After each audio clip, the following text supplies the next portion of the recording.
Okay, hi everyone. After a few goes, this is what I'm doing, so hopefully it will work out. First of all, I'd like you to admire my toes. I had them pedicured today with some lovely bright green business going on, and I will explain this picture to you at another date. But as you know, whatever we see in a camera shot is always very important in how it engages the audience and the effect it has. So while you're watching, listening to this clip, I'd like you to have a think about what's being communicated here. And I'll talk to you at another date about the purpose of this image. All right, so the purpose of today's vid clip is to just go over a couple of the basics for your assignment because you're going to, I know that now you're currently in the process of writing. So a reminder that there are some key ideas, some key things I'm looking for in your essay. So if we start from the very beginning, the introductory paragraph, that first sentence, I want to see Gus Van Sant's name. I want to see the title of the film, Finding Forrester, in italics, and I want to see keywords from the question in that first sentence. I also want you to effectively list what you'll be discussing in the essay, but I don't want you to write in this essay I will or this essay will. Um, you need to actually write more sophisticated than that. So, for example, if you're addressing the essay question where you're writing about how film techniques take the audience on a journey, your second sentence could be something like this. Film techniques such as camera angles, sound, and mise-en-scène all contribute to XYZ. Okay? So, in effect, you've just listed the techniques you're going to be using. In the body of your essay, you need to have one or maybe two paragraphs for each item, for each feature that you've listed. So you, in the case of the question I've just mentioned, you would have a paragraph on camera techniques, you'd have a paragraph on sound, you'd have a paragraph on mise-en-scène. Now, if you're not sure what mise-en-scène is, go back to the booklet that I gave you, the study guide, and that explains it there. Um, of course, with any question that you're doing and any of those items I've just mentioned them for my example, you could have more than one paragraph that may be relevant. If you choose to do that, you don't have to have the same, you don't have to spend the same amount of time or word count on each point, but you might find that you've got more than one paragraph to write about a particular feature of the film. So in the body of the essay, for each body paragraph, I'm going to be looking for in that first sentence that you have mentioned in order, but that first sentence that you have mentioned one of those items that you've listed in your introductory paragraph. Then I'm going to be looking for an example that may be one or two sentences, no more than two, um, that give me an example from the film that tell me something about the film, the way the technique was used, interaction between a couple of the characters, anything like that. After that, you need to allocate 2 to 3 sentences of analysis, usually 2 sentences of analysis. It just depends on what you've got to say.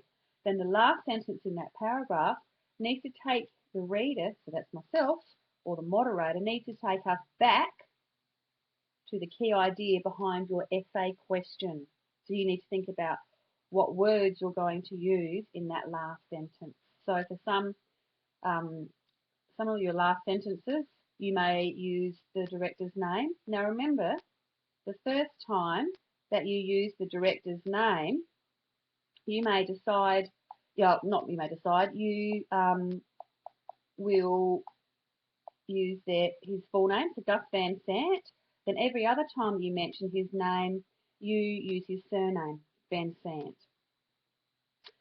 So in every body paragraph, seeing as I've already mentioned the director's name, every body paragraph you need to mention either the title of the film, you need to mention the audience, you need to mention Van Sant. And as you know from the Crucible task that we did first up this year, is you can vary where you put that, but that needs to happen. In the conclusion, you need to make sure that you're not introducing anything new. So if it hasn't appeared in your introduction and the body of your essay, and it has to be in both, You cannot have it in your conclusion.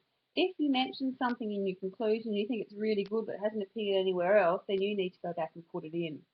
If you're over the word count, then you need to decide, well, what are you going to keep in, what are you going to take out? And that can be a bit tricky.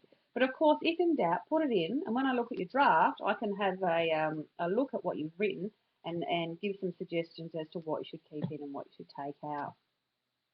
In regard to sentence structure, a rule of thumb is keep it simple, silly, is the KISS theory. If you have a sentence that is, say, 3 sentences that are 3 lines long, whilst that can be correct, so long as it's punctuated and the expression is correct, so long as it's punctuated correctly and the expression is correct, often from an academic point of view and from where the stage that you're at with your writing, it's better to keep it shorter. One way to identify that your expression is as it should be, and it's not foolproof by any means, but it is a really simple way to get a feel for your sentence structure, is to read it out loud. And as you're reading something out loud, listen to hear if it makes sense. And I only want you to pause where you've got a comma or a full stop. So you can't take a breath until you've got a comma or a full stop. And if you're finding you're pausing somewhere where you don't have a comma or a full stop, often, not always, but often that's an indication that you need to either put a comma in or start a new sentence. If you've got a sentence that has 2 or 3 really important ideas in it, that needs to be at least 2 sentences. Because if you have a long sentence with 2 or 3 important ideas, it actually reduces the impact of what you're saying and it sounds less academic. Now, another little obstacle to avoid is, for example, if you want to make the point that a particular element was important, you don't have to write it was really important, extremely important, just write important. This will help you keep your word count down and it makes you sound more academic.